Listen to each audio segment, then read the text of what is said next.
Bhagavatu Sahanau Bhunaktu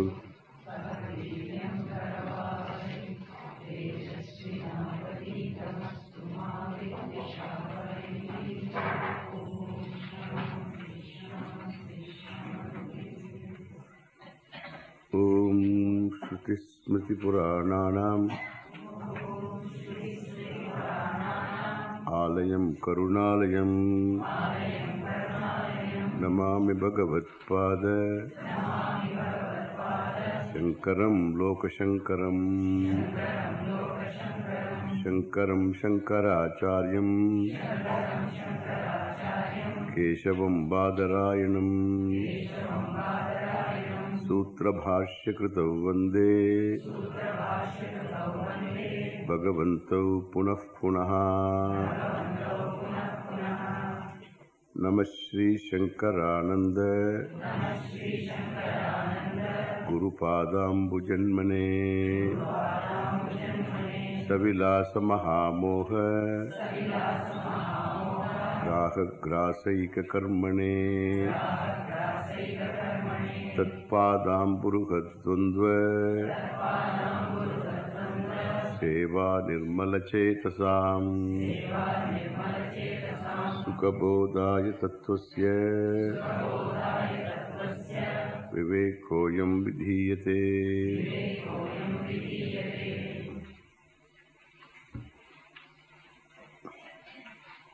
Today is Śaṅkarā's Jayanti.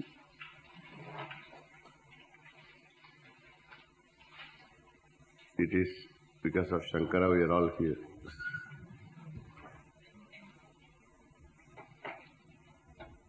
A few words about Śaṅkara, then we'll have puja etc. later.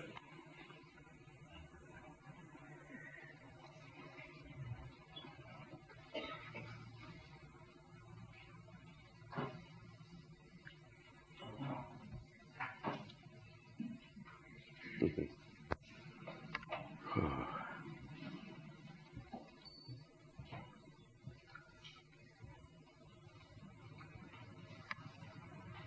The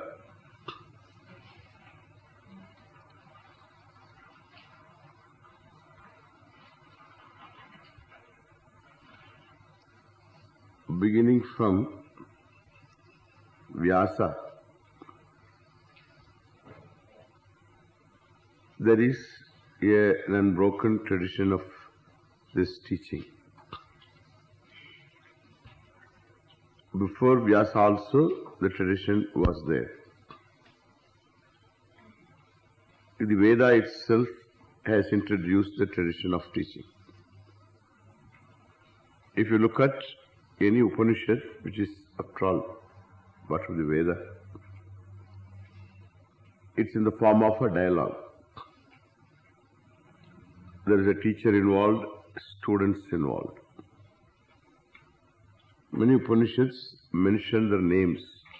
The teacher student names are mentioned. In some, the names are not mentioned, but the dialogue is mentioned. For instance, Kenopanishad starts with a question, but no student's name is mentioned there. The question is evidently from a student. The answer is from the teacher. So the whole subject matter is presented in the form of a question and answer, a request and a fulfillment of that request. And so then the dialogue in between also there is dialogue. So that's the whole, the Upanishad teaching is presented in the form of a teacher-student dialogue. So the tradition started in the Upanishad itself, means it doesn't start.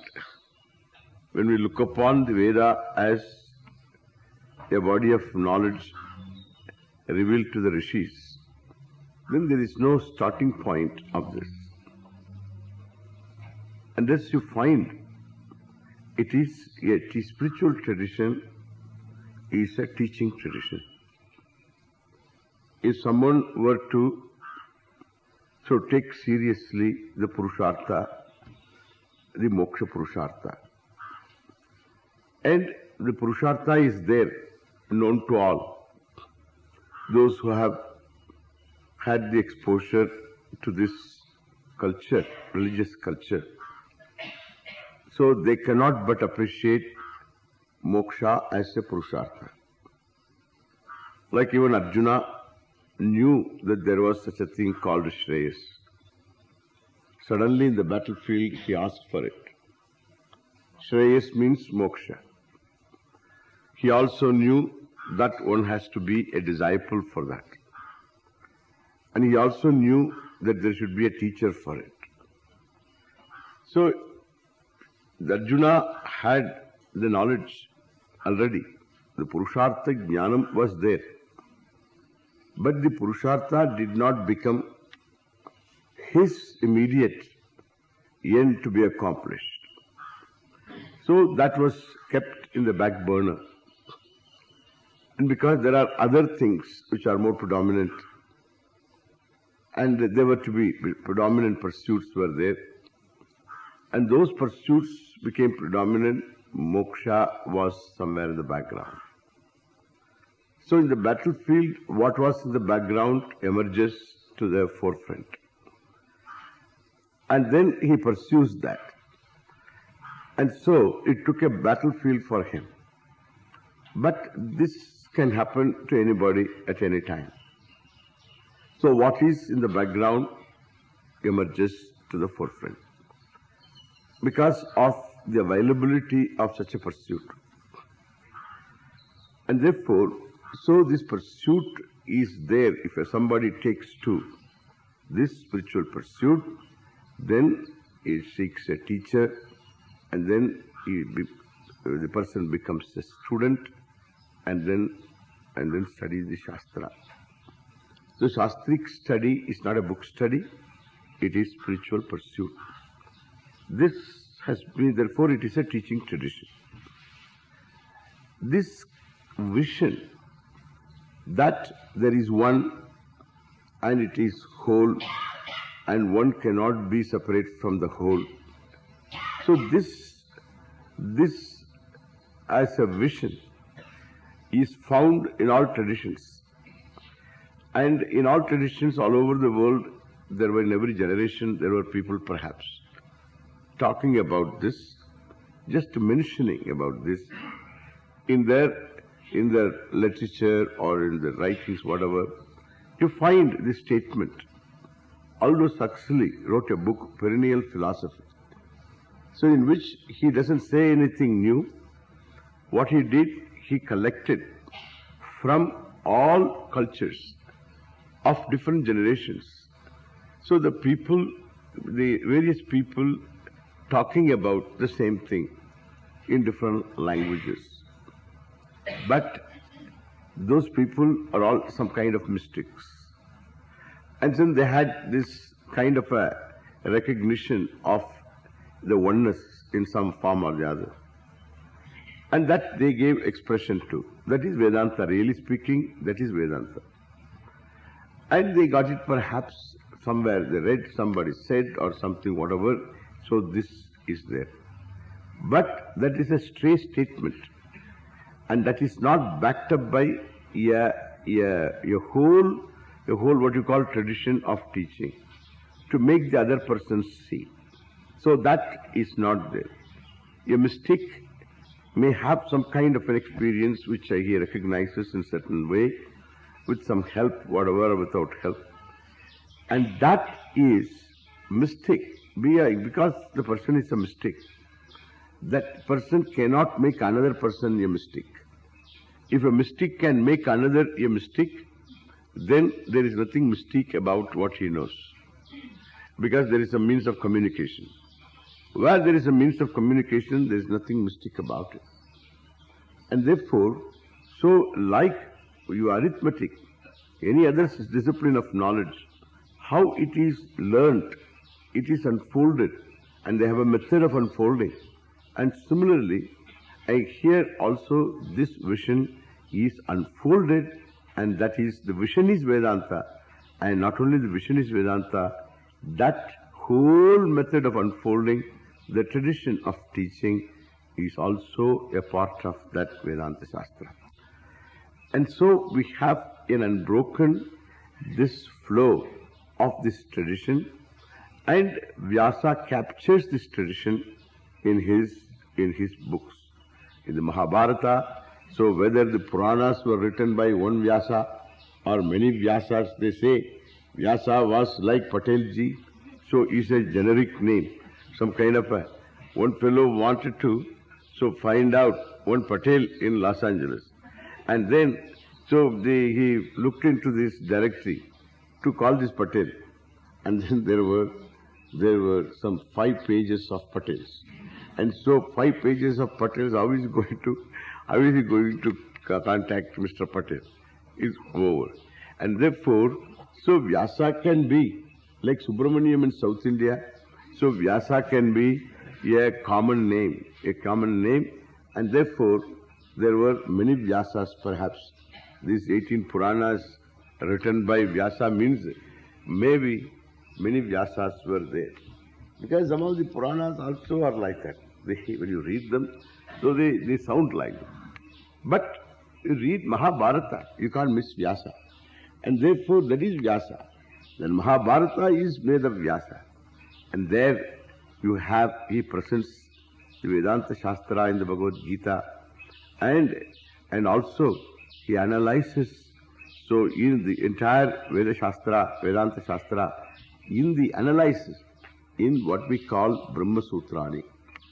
So in the Brahma Sutras, he analyzes them. It's an analytical sutras. So analytical sutras means, you understand, there was already a big what you call tradition of sutra literature. So sutra literature you cannot just introduce. So sutras were there even before Vyasa, and therefore he could write. And the sutras means brief statements, and the brief statements one after the other, highly logical, highly tight. And so there are certain rules to write sutras. So these sutras were written by Vyasa, analyzing the entire Vedanta Shastra. Why this meaning? Why not any other meaning? Like this, the whole Vedanta Shastra, which is a pramana in the form of words, and therefore, so they have to be understood as they mean to say. What they want to say, that's what one has to understand. Especially words, and we have to understand words are spoken or written, the vivaksha, what is the intention of the author of those words to convey. What does that person want to convey? So you have to get into the mind of the author and then see with the help of those words alone, and then see. So without any contradiction. So what is said here in the Shastra, what is said later in the Shastra, well, all these have to be reconciled, whether if there is a seeming contradiction. If there is a contradiction, you cannot reconcile. If there is a seeming contradiction, it has to be reconciled. And so this reconciling has to be done in the entire Shastra, is analyzed. And then the vision is defended.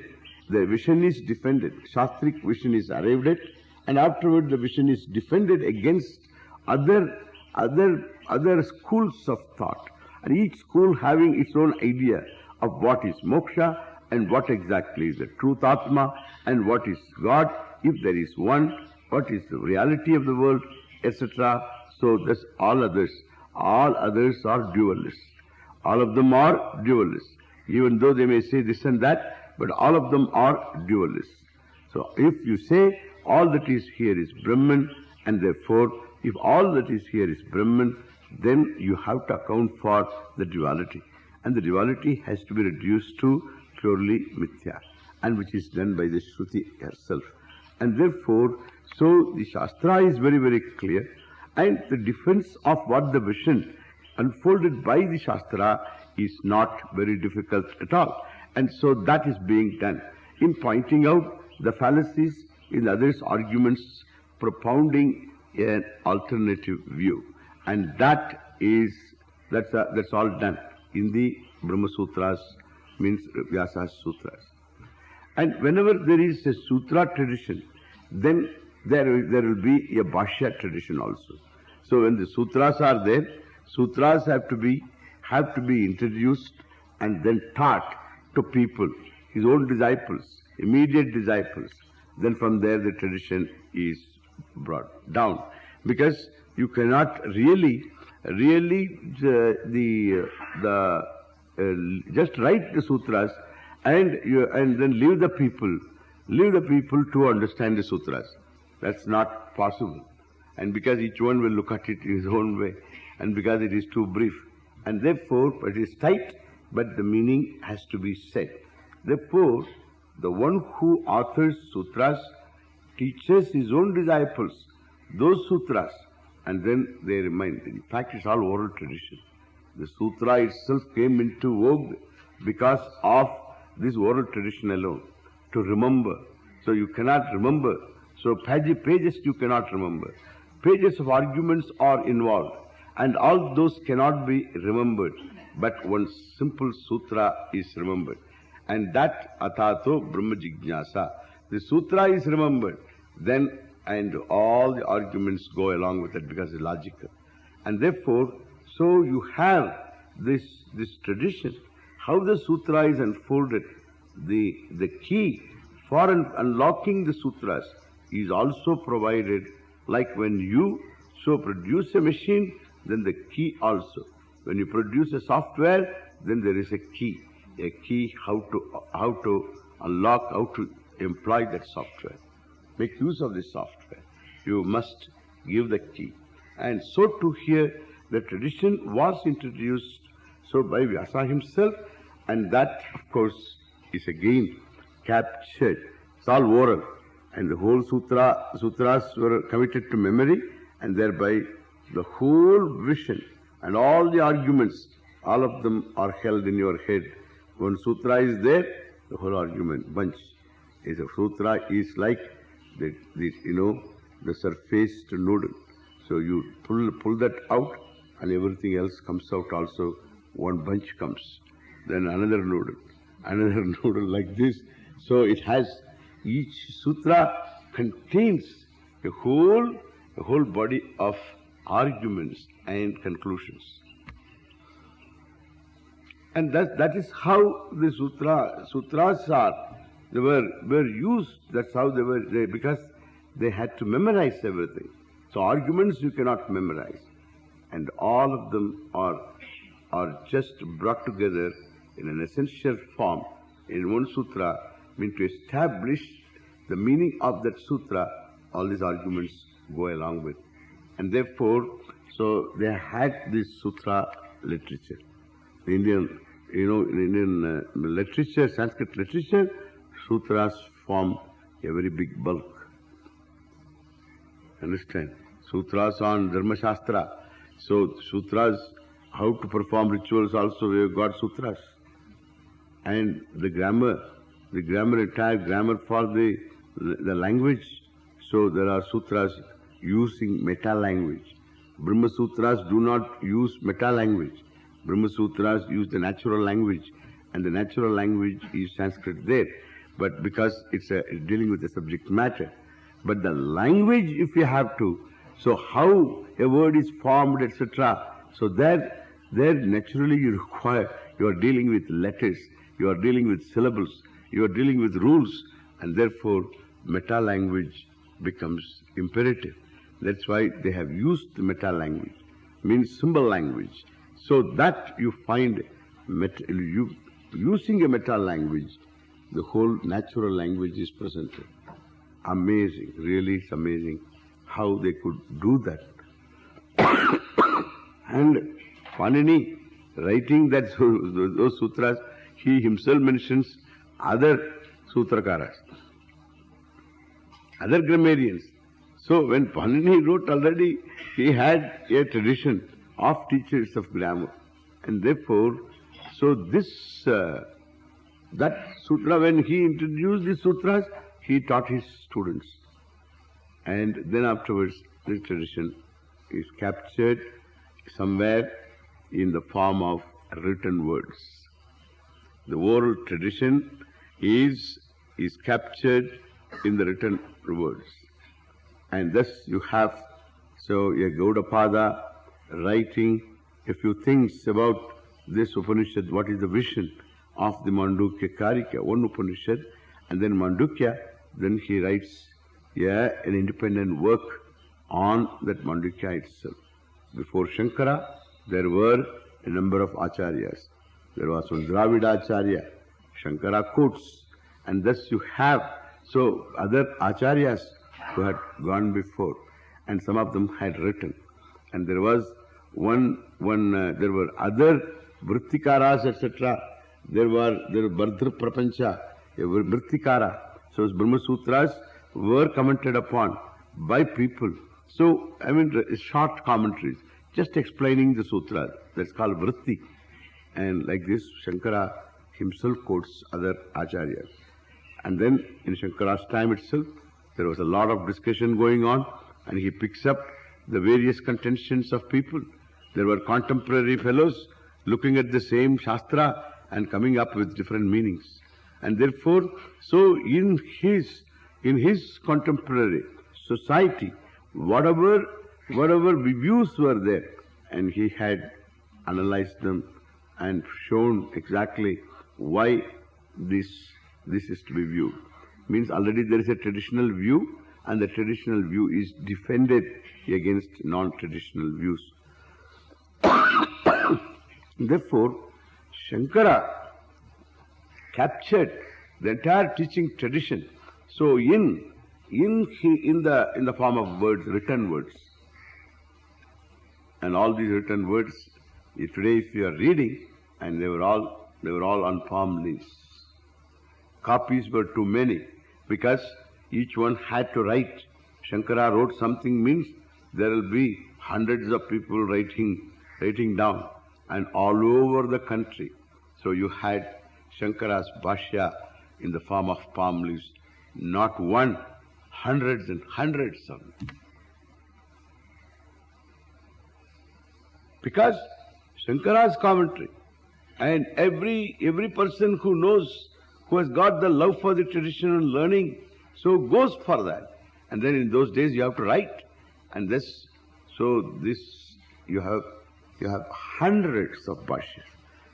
Even today, so some of them may be there. So most of these Ramayana, Mahabharata, all these are available in palm leaves. In all the puja rooms, they are all still there. Perhaps even here, there may be a family which may have palm leaves at home. And these palm leaves, what is the subject matter of these palm leaves? They may not even know. It's all bundled and kept there in the puja room, the prayer room. It's kept there. And this is a very common thing in Andhra, in Tamil Nadu, in Karnataka, in Bihar, houses, the Jhas houses.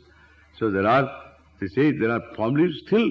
These palm leaves are all, they try to collect them. They won't part with it. They won't part with it because they are copies really. Speaking may not be new anything.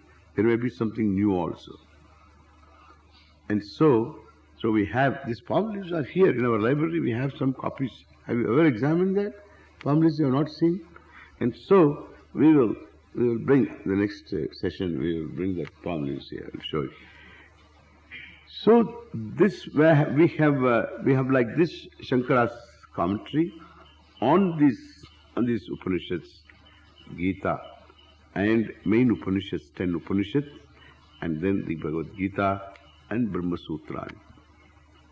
These are Śaṅkara's. And the style reveals Śaṅkarācārya.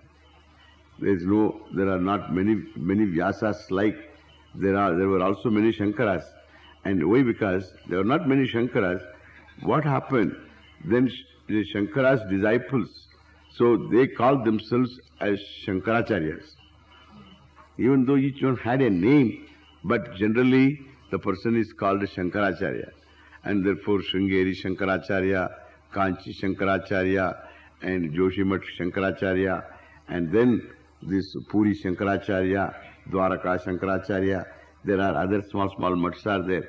And this Śaṅkarācārya, Pushpagiri, this and that, hundreds of Śaṅkarācāryas are there. So then one fellow wrote another one, I am a past Śaṅkarācārya. There is one guy.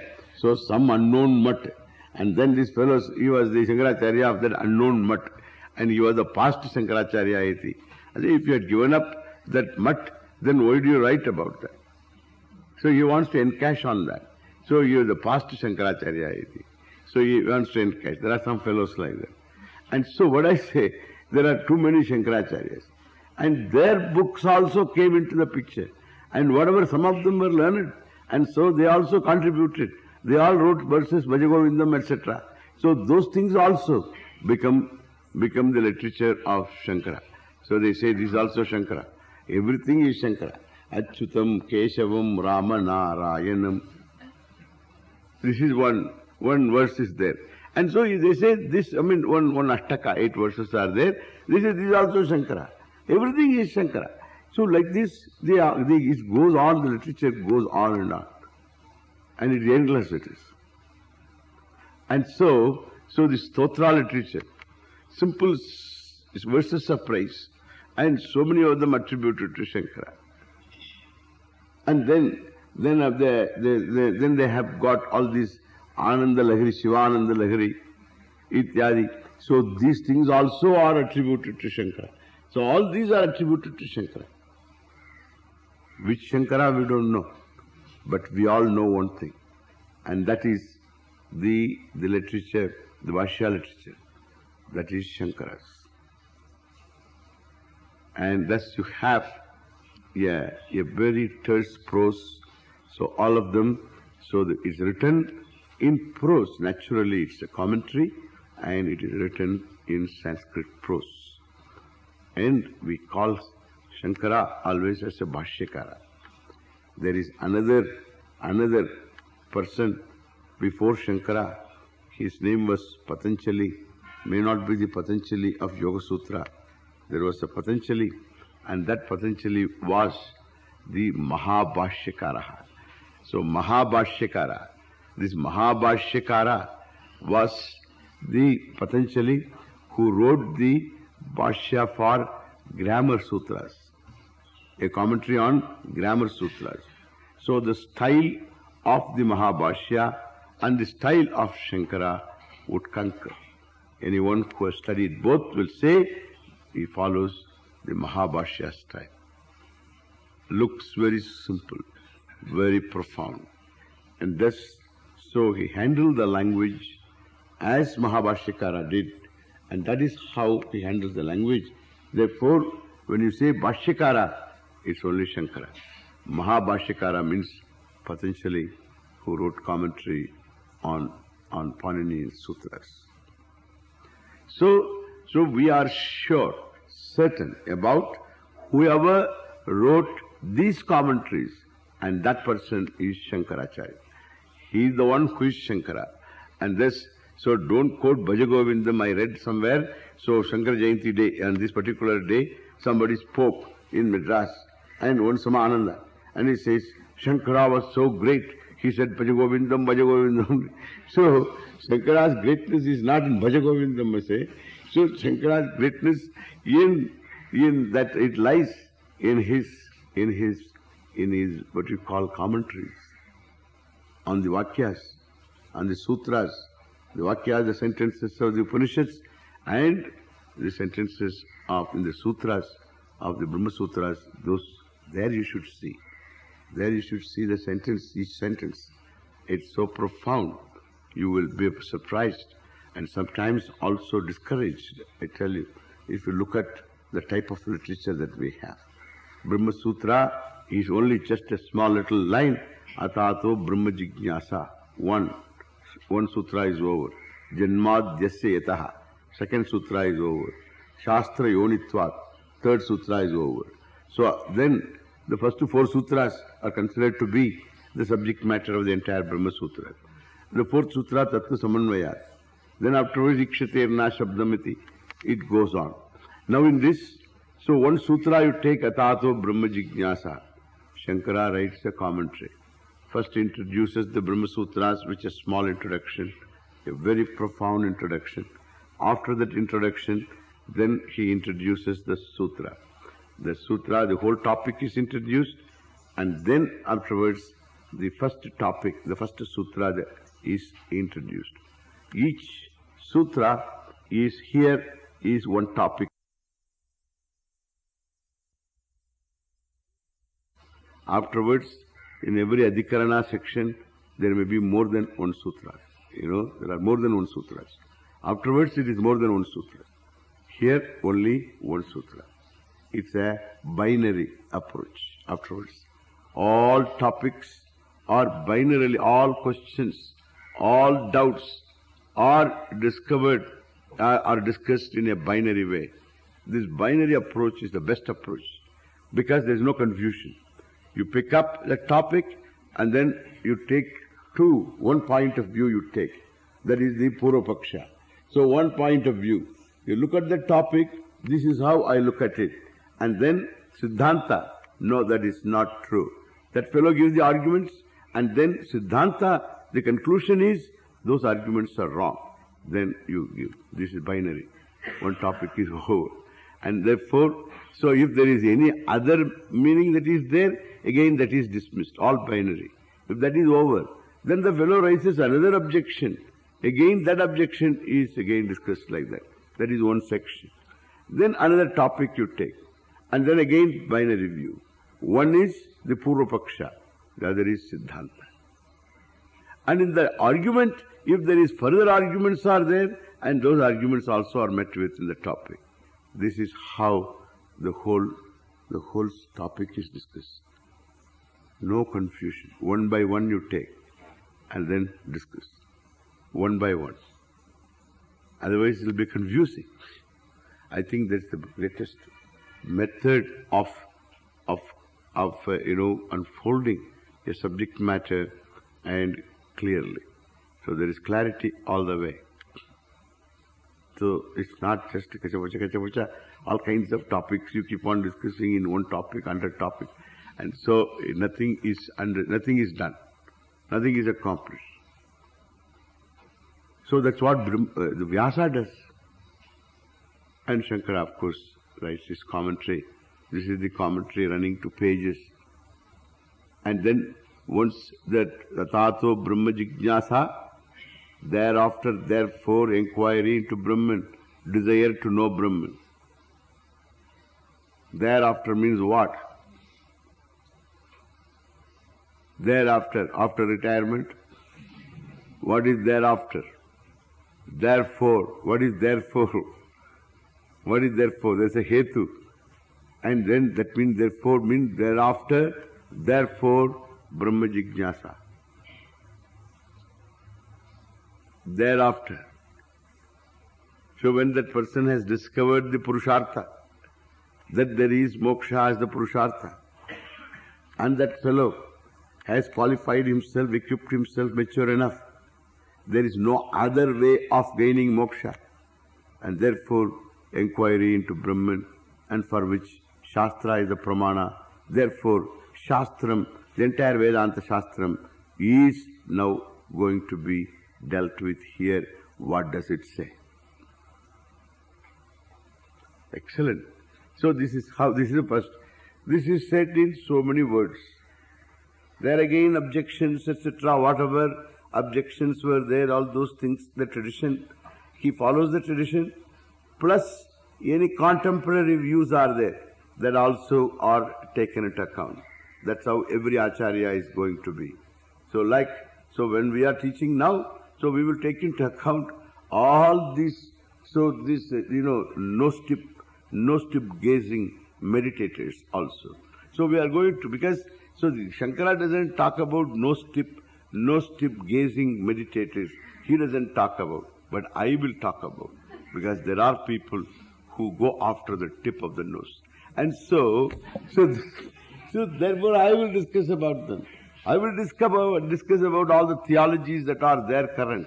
I will discuss about Hare Krishna. I will discuss about so the gazing here, gazing there. All that I am going to discuss about. I'm going to discuss about all these fellows who think they are spiritual just because they eat alpha in the morning and alpha in the evening. That that's nothing to do with spirituality. Some diet regimen is spiritual, etc. All these asana fellows I'm going to discuss, and the promises I'm going to discuss. All these fellows I'm going to discuss. I'm not going to leave any one of them. Whoever is there in the field, because he is trying to command some people, some following, I'm not going to leave that fellow. I'm going to discuss that fellow. Not the fellow, the view. That view alone I am interested. If that fellow meets me, I will sit with him and talk to him all about anything that comes up, and except the topic, unless he rises. That's human. I have no quarrel with anybody. But the views, here we will discuss all that. So that's what Śaṅkara also would do. In his contemporary, any other Acharya, whatever name, whatever is there, I mean, the worth he was, well, that person would definitely discuss the contemporary views. Śaṅkara does that. And then in the process, he gives us the tools to deal with any contemporary issue. The tools we get, the same ideas may not be prevalent now.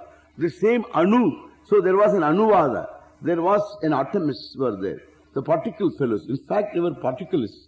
And so there were particle theorists were there. And they said everything was nothing but particles originally. And the particles assembled themselves and became the world, etc. We had a kind of the particle physics. Purely dialectical. Excellent. But many things that they said is what the modern physicists, atomists say. The particle physics say. They don't add anything. But whatever they concluded,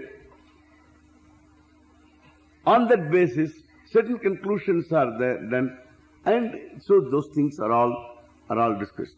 But the particle physics itself is not dismissed at all by Śaṅkara or anybody, cannot be dismissed. But the conclusions based upon that, certain ideas. So what is the reality?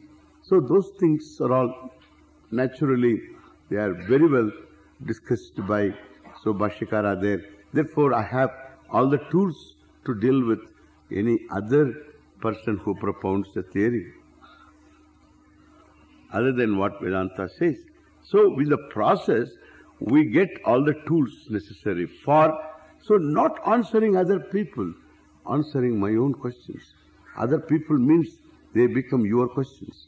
Others' objections become your objections.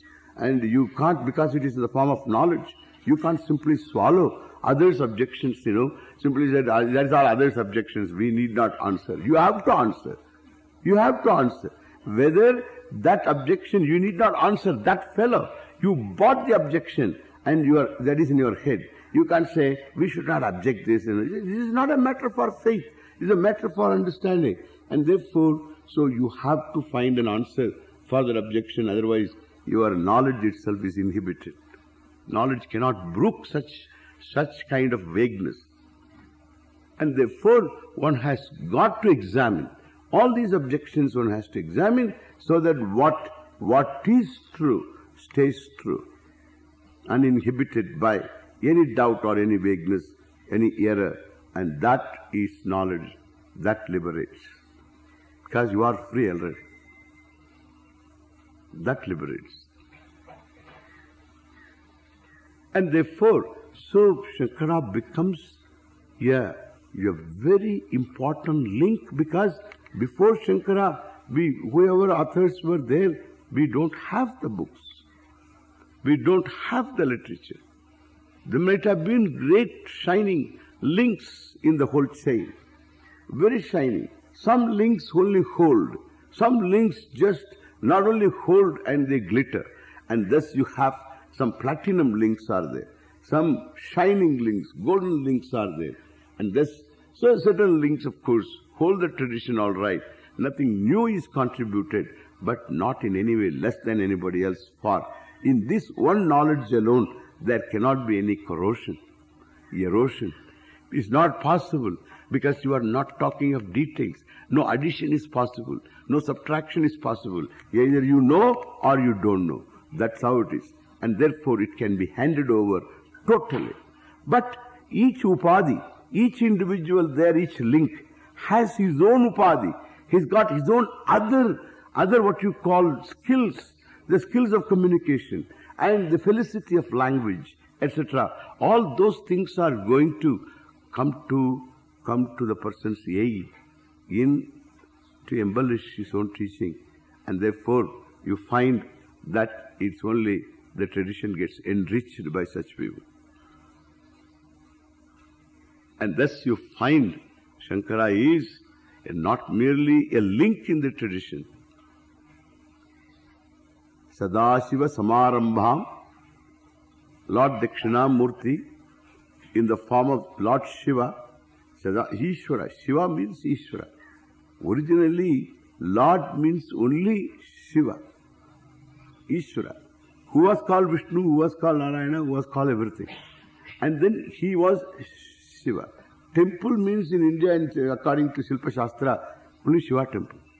Later came Pancharatra, etc. So only Shiva temple, ancient temples, that is why you will find always Shiva temples. So temple, they didn't have all these divisions, etc. And so they had lot of words, but that Ishvara is the source of all knowledge. And in the form of Dakshinamurti, he taught all the disciples, Sanakadi disciples. Through them is this flow. And then from the Sanaka Sanandana, these great four disciples of Brahma's Putras, it is the tradition tells that. Just to give you the idea, the source is the Lord. And then Vyasa, and afterwards you have Sadashiva Samarambham, and who is in the middle? Middle, when we say, hey, this is what we say, the shining link, the Śaṅkarācārya Madhyamam. It is not right in the middle or anything. So when we trace the tradition, so where should we trace up to Śaṅkara? Then Gaudapada and Vyasa. And then it gets lost in the Parameshwara, that's all. That's how it goes. So Sadashiva Samarambham, Śaṅkarācārya Madhyamam, Asmadācārya Paryantam, Vande Guru Paramparam. I salute the entire parampara of teachers. Parampara means hierarchy of teachers. And the hierarchy which has in the middle the most shining, brilliant, effulgent link, and that is Śaṅkara. And then having its origin in Parameshwara. Aham Vande. This is the salutation of the student. And Sadashiva Samarambham, Śaṅkarācārya Madhyamam, Asmadācārya Paryantam, Vande Guru Paramparam. I salute the entire hierarchy of teachers which has in the middle this great Śaṅkara. What is the greatness about? Just because, what is the shining link? The way the whole thing is unfolded. The whole approach, the whole style, and the whole what you call the rigor of logic, without sagging. One great thing that I found in his thinking is no sagging of intellection. This intellection, all intellectual activity generally sags. In any well-written book, you can see the sagging of the intellect. After the first few pages are rigorously written, and then afterwards you find there is looseness, there is vagueness, there are missing links, there are fallacies. Whatever the fellow knows, whatever be the subject matter, it doesn't, that without sagging you have to write. Without laziness, intellectual laziness you have to write. And that he doesn't have this intellectual laziness. So he will see through the whole argument. The sentence after sentence, it is, the rigor is kept up. the clarity is kept up, and the brevity is kept up. The whole style is kept up. All the way it's kept up. So that's an intellectual accomplishment. That's something, that's a blessing. That's a blessing which is very important blessing. What is said before is not forgotten later, somewhere in between. So you just say something, some other objections you forget, and no, it's all kept very well in view and discussed and methodically discussed without any remorse towards anybody. And also sometimes there is very jocular also. And he will say, okay, the objection says, you are not going to make any headway in this argument, you are finished. He says, yes, I accept the challenge. And Jai Śyāmaha, he says that we will argue now and we will come victorious. And he says that, and then he argues. Argues like that. And he tells in so many words like that. And then afterwards argues. And when he himself builds up, this is another beauty. The beauty here is when you raise an objection, who raises the objection? He raises the objection. He raises the objection on behalf of the fellow. And when you raise an objection on behalf of another, you must be objective. You must be absolutely, you should not bend that fellow to your own advantage and make him say things which he won't say otherwise when he is given a chance. But no, he will exactly say what he would say. Perhaps he would say better than what that fellow would say. And when he listens to that, he will say, well, you have said better than what I would say. How are you going to answer? He will be happy and thankful to him. And that means intellectual honesty. That honesty must be there. Give that person his dues and then afterwards demolish. When he presents the objection, it looks as though the fellow is finished for good. Shankara is gone. He himself presents the objection of the opponent, and then he looks finished. And then he will say, nah. That's not true. We will read for you some portions like that. And then afterwards, then he will present the whole argument. And when he presents the argument, and that fellow looks like a pygmy.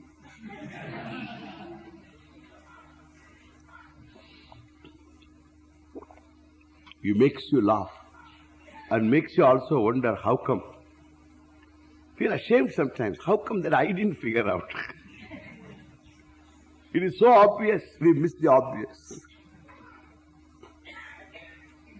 And thus the rigor, the clarity, the intellectual sagacity, the acumen, the alacrity, all these words are all real when you look into the Shastra presented by Bhashikara. Bhashikara means Śaṅkarā. Therefore, if we are able to make some headway and say something, communicate something, it's all Śaṅkarā's blessings. And without him, there is no the tradition. We don't know. I won't say it might have disappeared. That's all just guesswork. There might have been somebody else. If not Śaṅkarā, somebody else, he would be Śaṅkarā. Understand? And that is the intrinsic worth of a tradition. It will throw up people all the time. And therefore, there is an intrinsic worth. But we have in Śaṅkarā that person who had to capture the whole thing. And along with the style, and he has to capture, and he captured it and presented it in words that stand out as even as a piece of literature. Śaṅkarā would score over all. Simply just for the language and handling, he would score. And the subject matter, of course, is the most charming subject matter. And his his understanding of the whole thing. What all that is here. He doesn't say all these are Maya. He never said that. And later Acharyas come and tell, because they didn't understand what is Mithya. And therefore they come and tell, so Shankara is a Mayavadin, he is a Prasanna Bauddha, and he is a Mayavadin. He says everything is Maya. He never said everything is Maya. He said everything is Brahman. He didn't say either. Shastra says Sarvam Kalvitam Brahman. And he only makes you see that statement. He can as well, for all his qualifications, for all his virtues, he was definitely qualified to create a cult, to head the cult. It would be a Śaṅkarā cult. He could have easily created, branded the people with something, and then give them some kind of a branding and make that for that group, yes, distinct group, specially privileged group. That is exactly how all the cult figures do. He would have done that. He would have become a head of the cult. He never did that. There is no necessity for it. You don't become bigger than Brahman anyway.